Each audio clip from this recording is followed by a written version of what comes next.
Bonjour, soyez les bienvenus sur le plateau du Grand Débat du Web. C'est tous les vendredis sur Digital Business News, également plusieurs fois par semaine sur la chaîne Demain, que vous retrouvez sur la TNT, sur les box. Et la TNT, c'est en Ile-de-France. Le Grand Débat du Web, comme son nom l'indique, ce sont des débatteurs de grandes voix du web qui viennent parler de l'actualité connectée. Ils sont 4, comme chaque semaine. Et je vous les présente tout de suite en commençant par Laure de Boério, qui est un peu la petite nouvelle de cette émission. Bonjour. Bonjour Bertrand. Créatrice de Paris Helpline, qui offre une solution en quelques secondes, solution pour les touristes étrangers ou pas qui viennent à Paris et qui peuvent se retrouver complètement largués dans la jungle. Vous les aidez.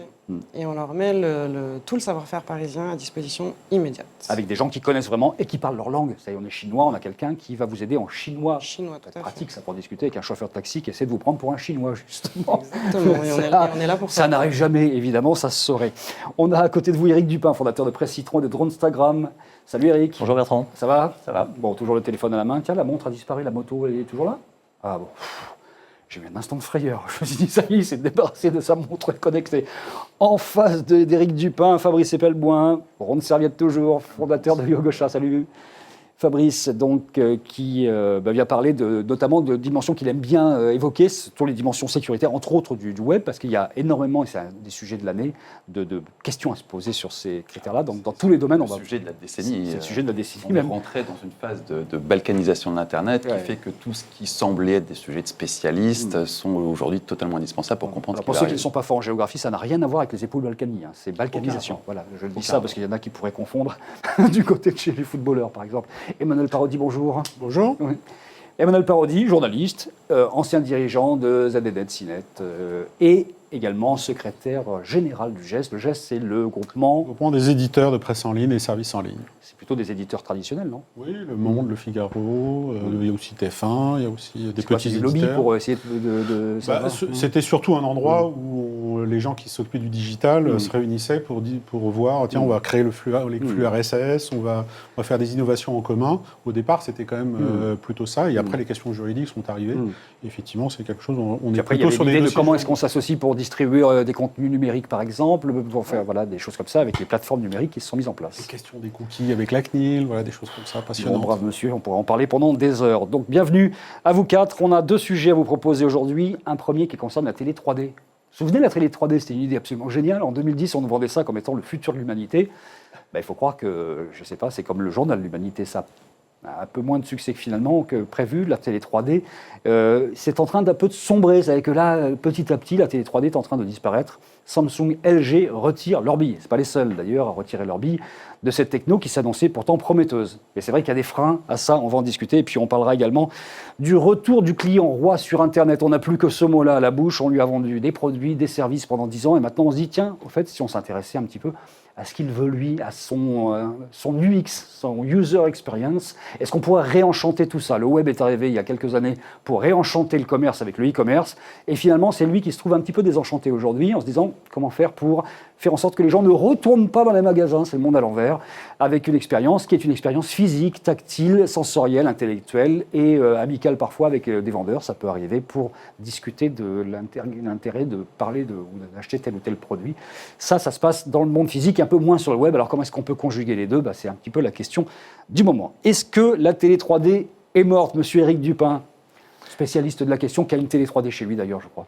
Oui, comme certainement pas mal de mes concitoyens, mais qui m'a été vendu un petit peu avec la 3D intégrée, mais c'était vraiment pas un critère de choix. Le geek s'est dit, il faut absolument que j'en ai une. Non, c'est même pas vraiment ça, c'est que c'était dedans, et voilà, donc il y a un moment où on n'avait pas tellement le choix, et il y avait aussi un effet effectivement de curiosité. J'étais pas mal sur des salons où on testait différentes technologies de 3D, passives, actives, avec, sans lunettes, etc. C'est sympa. Ça donnait envie. Moi, j'ai jamais trop cru, j'ai jamais trop adhéré. J'ai dû voir au cinéma 2 films en 3D dans ma vie, dont Avatar, bien sûr. J'ai vu aussi un match de foot de la Coupe du Monde 2010 en 3D. C'était assez sympa, ça, par contre. Mais il y a tellement de contraintes, tellement de barrières que on est absurde. Enfin, je pense que personne n'est étonné du fait que ça n'ait pas marché. C'est compliqué, c'est contraignant. Il faut mettre des lunettes. Ça fatigue les yeux. On est bien d'accord sur le constat, c'est mort ou pas ? Oui, complètement. Alors moi, ce que je pense, c'est qu'en fait, c'est un petit peu comme...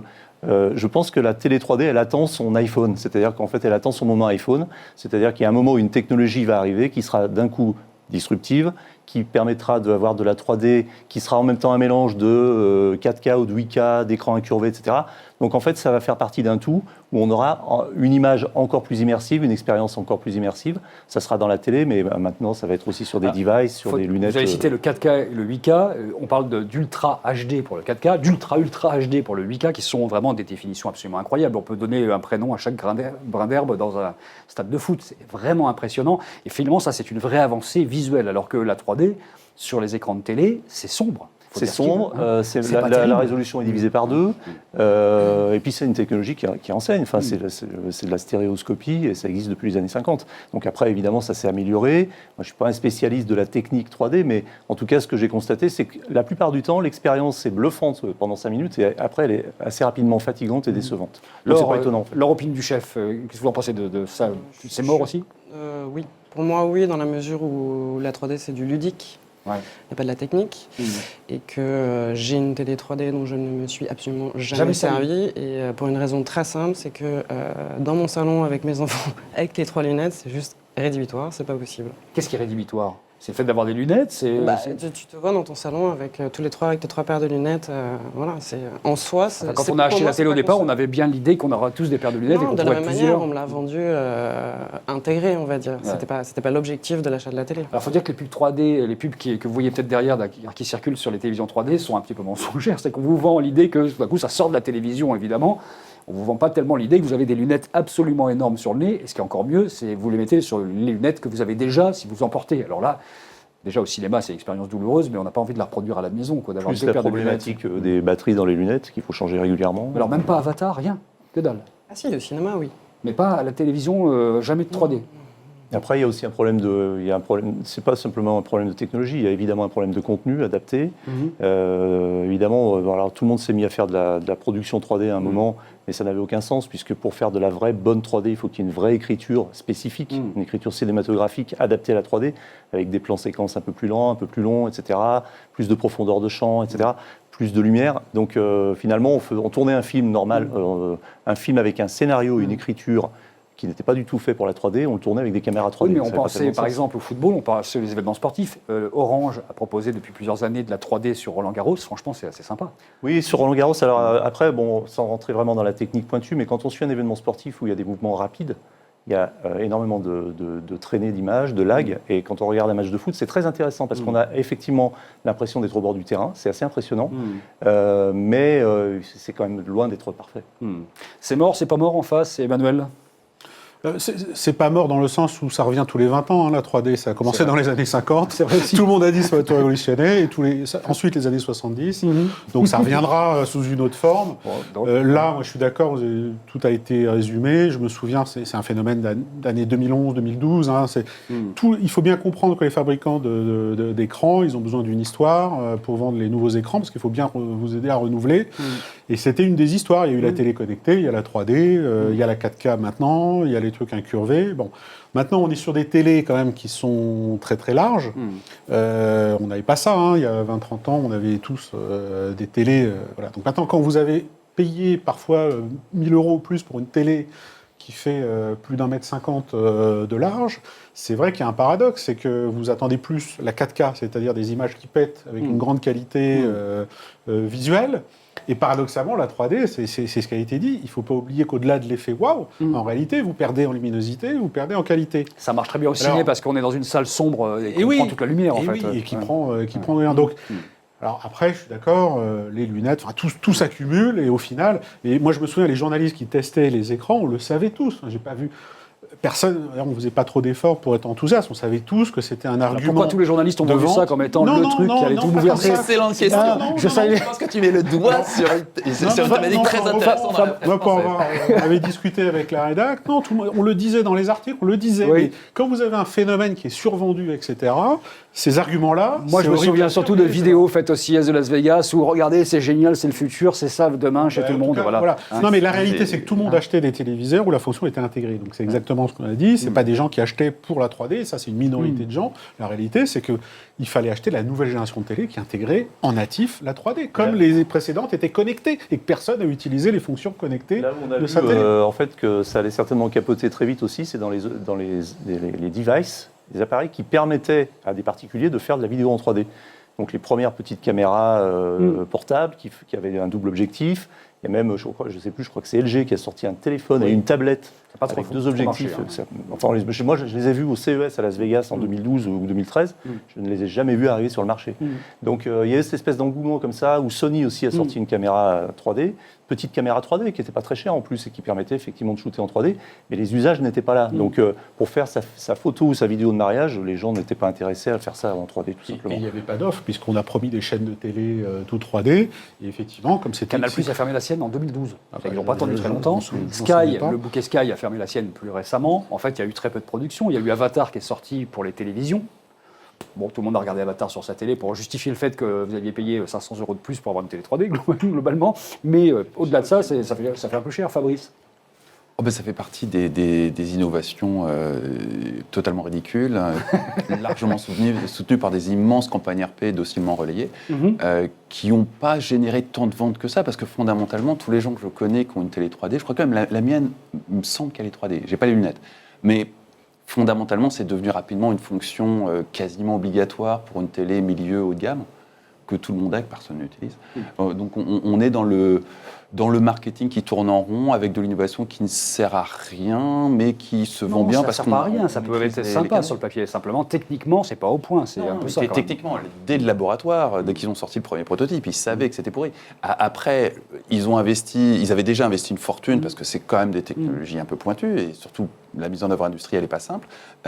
Donc, ils ont continué avec encore une petite fortune à balancer sur la presse pour que ça se vende quand même, parce que les gens continuent à lire ça. La télé 3D, on a bien d'accord, en tant que télé, pour l'instant, c'est mort, ça reviendra dans 20 ans, peut-être sous une autre forme. En tout cas, la 3D n'est pas morte. Il y a l'Oculus Rift, qui est ce fameux casque, mais il y en a d'autres. On peut même faire une forme de 3D avec la boîte en carton dans laquelle on glisse son téléphone. Ça, c'est quand même des expériences sympas. Je cite au hasard Eric qui a vécu des expériences sympas avec l'Oculus Rift. Oui, non, effectivement, c'est assez bluffant, parce que là, on est au-delà de la 3D, on est vraiment dans l'immersif, intelligent, géostabilisé, enfin, je ne sais même pas comment on peut dire, mais voilà, on est dans un univers à 360 degrés et en 3D, donc c'est vrai, très impressionnant, effectivement. Quant à l'expérience à laquelle tu fais allusion, c'est effectivement, j'ai testé les lunettes Oculus avec un film de Marc Dorcel et sur un salon. C'était les premiers à se lancer dans la 3D. Voilà, mais je trouve que l'idée est assez marrante. Et bon, c'est des gens qui sont très forts en marketing, en web marketing. Ils sont toujours à la pointe et ils font ça avec beaucoup d'humour. Mais pour le coup, c'est vraiment très impressionnant. Ouais. Alors, on disait qu'il y avait un marché justement sur le X qui allait représenter un nouveau marché pour l'achat des télévisions 3D, puisqu'on se dit on n'arrive pas à vendre finalement des événements sportifs, ça coûte très cher. Bon, voilà. Et ça ne se passera pas comme ça, finalement. Ça restera du gadget ou alors de l'Oculus Rift qui va baisser en tarif et qu'on va pouvoir se payer tous à un moment ou à un autre, avoir des expériences sympas. Vous avez déjà testé, Laure Non, ce genre de lunettes, même pas les lunettes en carton avec lesquelles on glisse son téléphone. Ça, c'est assez impressionnant. Hein, ça. Oui, alors pour le coup, j'en ai reçu quelques-unes en démo, des lunettes en carton.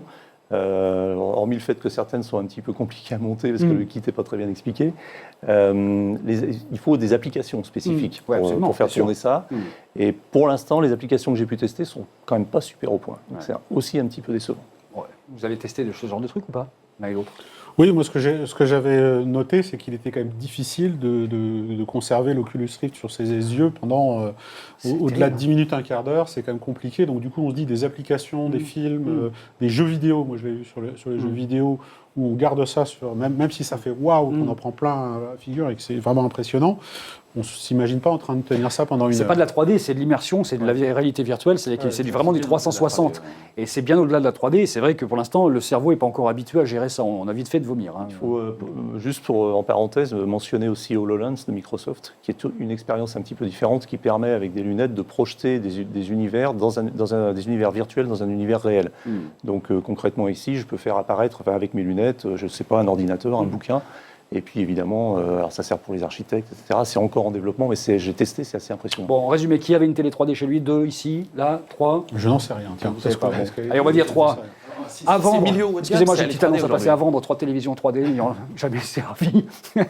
Prix à débattre. Ça ne sera pas cher, hein, plus personne n'en veut. Hein. De toute façon, il n'y a pas de produit pour mettre dedans, il n'y a pas de souci. vous appelez Digital Business News, on vous transmettra les coordonnées pour que vous puissiez les acheter. Deuxième sujet de ce grand débat du web, le client est-il en train de redevenir, on va être gentil, de redevenir le roi sur Internet? Le e-commerce a un peu désenchanté l'acte d'achat, c'est pas moi qui le dis, ce sont des grands patrons du e-commerce qui, dans des conférences ces 2-3 dernières années, trouvaient que finalement, c'était plus exactement ça, qu'il y avait eu un engouement, que tout était génial sur Internet et que finalement, aller dans un magasin, retrouver le contact humain avec un vendeur, toucher le produit, ça pouvait avoir du sens et que l'avenir était certainement dans le mélange entre du web, du mobile, du magasin, du tactile, du physique, la possibilité d'aller dans le magasin sans partir avec le produit mais se le faire livrer, ou la possibilité de faire du drive to store tout simplement, c'est-à-dire d'acheter sur Internet et puis d'aller récupérer dans un magasin avec une sorte de driving, pourquoi pas, ce qui se fait. Est-ce que vous avez le sentiment qu'il y a eu une perte de chaleur finalement de cet achat sur Internet, que le e-commerce a perdu un petit peu de son sens et qu'il a besoin de se réinventer et que le physique fait partie de l'histoire ou pas?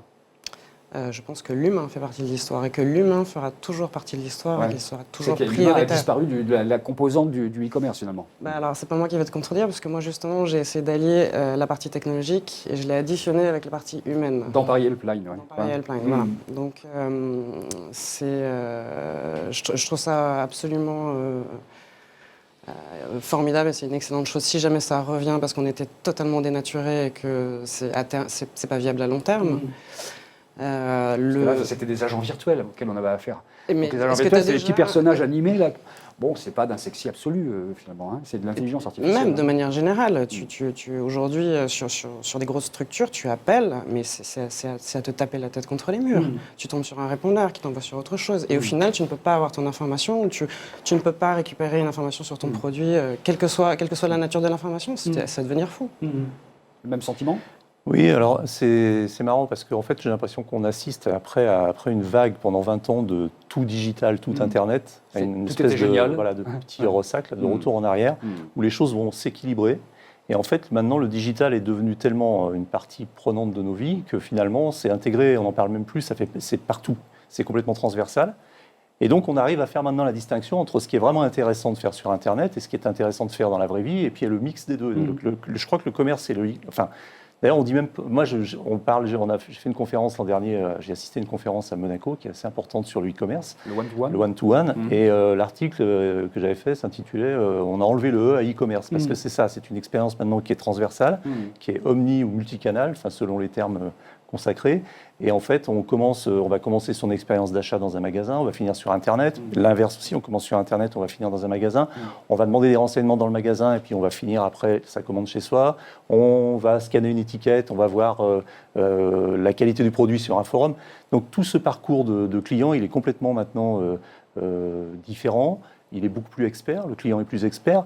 Et du coup, la question, c'est est-ce que le client est à nouveau roi? Oui, fatalement, puisque le client est beaucoup plus expert, il va sur les forums, il va sur les avis consommateurs, il va dans les magasins, il va sur Internet. Et du coup, les marques ont intérêt à se mettre à niveau. Et l'exigence du client est, à mon avis, beaucoup plus forte. Et puis là, peut-être, Marc, on le prenne pour une bille à travers des ciblages qui sont quand même à la louche, on va dire, sur Internet, globalement. C'est-à-dire qu'on s'aperçoit très vite, notamment avec le reciblage, qu'on est considéré comme étant celui qui veut définitivement, pour les 20 ans à venir, acheter la même paire de pompes, quoi. C'était une envie qu'on avait à l'instant T. À l'instant T plus 1, on n'a pas nécessairement la même envie.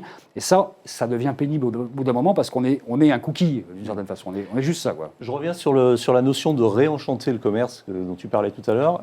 Là-dessus, je ne suis pas entièrement d'accord parce que je pense que l'acte d'achat sur Internet peut avoir aussi un côté enchanteur, un côté assez magique. C'est-à-dire que je fais mon marché sur une page web, sur un écran, je sélectionne mon produit, je peux quand même avoir pas mal d'informations sur ce produit. Si c'est quelque chose qui ne nécessite pas absolument d'avoir un contact physique et humain, et je le commande n'importe où dans le monde, et quelques jours après, je le reçois dans son petit colis. Il y a un côté quand même assez magique dans cet acte. Et pour conclure, sur le retour du tout digital, on a un autre indice, c'est que la vente d'e-books est en train de plafonner et de chuter aux US. C'est-à-dire qu'en fait, on assiste au retour du livre papier. Donc je ne sais pas si c'est à mettre en corrélation, mais je pense qu'il y a des équilibres qui sont en train de se trouver en ce moment. J'ai l'impression qu'Emmanuel, sur le retour du papier, a quelque chose à dire là. Non, je vois pas tout à fait la même analyse. Le e-commerce a toujours le commerce en général a un gros problème, qui est un problème de marge. C'est des toutes petites marges. Et beaucoup s'y cassent les dents, Pixmania. Ça dépend des produits. Alors voilà, ça dépend. C'est le point. Ça dépend des produits. Il y a qu'Amazon qui a un peu craqué le code. C'est-à-dire qu'Amazon est à peu près arrive à faire que si quelqu'un vient pour acheter un produit, il est sûr qu'il va partir avec d'autres. Donc c'est ce qu'on appelle le panier. Mais globalement, tout le monde n'a pas réussi à craquer le code.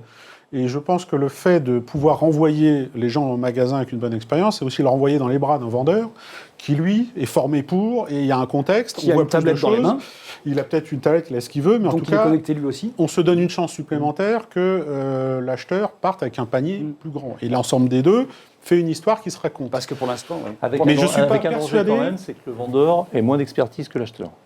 Ce qui arrive de plus en plus fréquemment. Après, j'en tirerai pas des... Oui, peut-être, mais c'est pas vrai sur tous les produits. C'est pour ça que c'est un peu compliqué d'avoir une vision générale. Mais en tout cas, le vendeur, c'est son métier de faire en sorte de vous vendre d'autres choses ou de vous conseiller. Et il y a des produits où il y a une barrière d'entrée.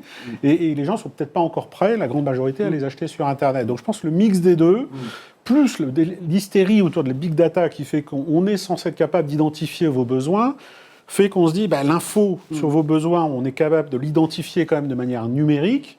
Et si en plus, on vous renvoie en magasin, là, on a une chance de vendre plus. Mais quand vous avez un magasin avec un vendeur qui a une tablette et qui a toutes les informations qu'on les cite, c'est-à-dire les informations big data traitées dans les mains sur vous, l'intelligence de cette personne-là est de toute façon plus efficiente que l'intelligence artificielle qui existe aujourd'hui et lui permet de vous vendre vraiment le produit qui est adapté et de faire ce qu'on appelle de l'upselling, c'est-à-dire de vous vendre autre chose parce qu'il connaît vraiment le client qu'il a en face, physiquement et, on va dire, dataïtivement, je ne sais pas comment dire, enfin, en tout cas, il connaît l'historique de ce personnage. Amazon a quelque chose qui fait cruellement défaut à beaucoup d'autres, c'est la notion de service. Voilà. Qu'on peut retrouver chez un vendeur dans l'humain, mais qui est beaucoup plus difficile sur le e-commerce. Amazon perd de l'argent sur la vente de biens. C'est toujours un problème. C'est-à-dire c'est un choix financier, ça, les pertes d'Amazon. Ah bon?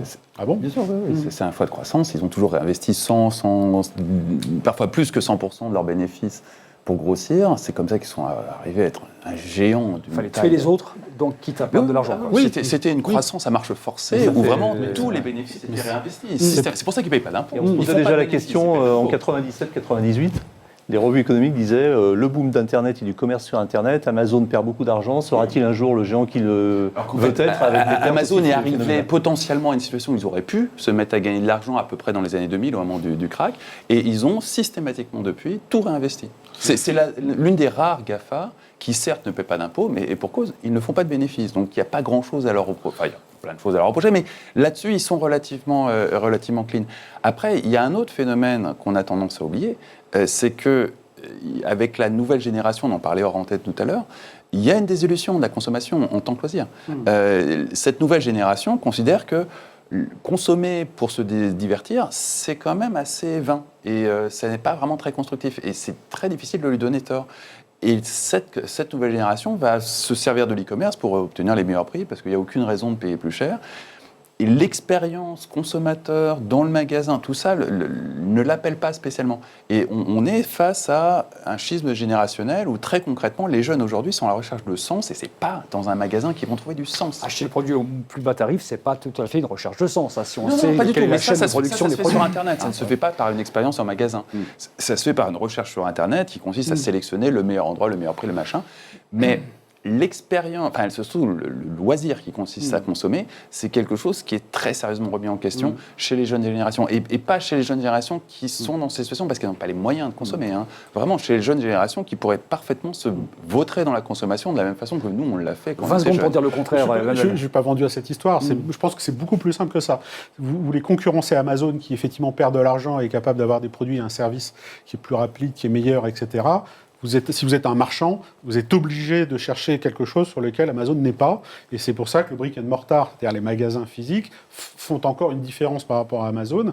Donc je pense que c'est un phénomène naturel pour des acteurs qui essayent de se positionner d'un côté par Amazon et de reprendre la main. Et ce qu'il y a de mieux sur le numérique, c'est la capacité à cibler. Mais je ne crois pas que ce soit lié en soi à une évolution des pratiques de consommation. En tout cas, on notera que des grands acteurs historiques du e-commerce sont en train de connaître des moments difficiles, c'est le moins qu'on puisse dire, en dehors d'Amazon, et je pense à des acteurs français, alors que des acteurs historiques du brick and mortar, là, pour le coup, la Fnac, qu'on pensait légèrement moribond, est en train de se refaire une santé. Donc il y a un rééquilibrage des forces aujourd'hui qui méritera qu'on y revienne dans une autre de ces émissions. Il nous reste quelques secondes pour un plus 1, moins 1. Laure, un plus 1 ou un moins 1 Je vous laisse faire le tour, je réfléchis. 10 secondes. Là, tout de suite, non. Personne ne plus à moi ça, c'est pratique. Allez, enfin, ça va te faire plaisir. Fabrice. Vas-y. Vite fait. Allez, une étude d'IBM qui est sortie il n'y a pas longtemps sur la sensibilité des C-level, c'est-à-dire des grands dirigeants d'entreprise et les directions d'entreprise à la cybersécurité, et qui montre que très clairement, dans les directions d'entreprise, on ne sait absolument rien sur la cybersécurité, on confond tout. Et typiquement, l'un des éléments qui m'avait plus marqué, c'est que quand on interroge des PDG sur la menace auquel ils font face, ils placent à peu près à un même niveau la menace d'un individu isolé malveillant de la menace de groupes mafieux, cybermafieux, on va dire. Un projet que je trouve intéressant, Golix, fait par des jeunes, je crois que c'est des Nantais, dans l'ouest de la France. Je soutiens. Ça, c'est un projet. Ça, c'est typique des projets en ce moment qui peut-être vont essayer de faire renaître la presse. C'est en gros une plateforme qui est faite pour permettre aux lanceurs d'alerte de fournir les documents, par exemple, à la presse, de manière sécurisée, anonyme, etc. Donc c'est un projet qui est un peu profondé. Je suis touché. Je soutiens des trucs comme ça, voilà. vraiment. Joli show. Tu vois, vraiment à une vitesse, c'est incroyable. L'équipe et Mario de la sécurité sur Internet, on il faut les soutenir. Merci beaucoup à vous, Fabrice et Emmanuel. Merci Laurent, merci Eric d'avoir participé à cette émission du Grand Débat du Web. À voir sur Digital Business News et sur la chaîne. Demain, on se retrouve la semaine prochaine avec d'autres sujets, d'autres thèmes. Merci d'être fidèles. Et n'oubliez pas de partager, c'est ça l'intérêt du web. On fait un clic et on envoie aux copains. Salut!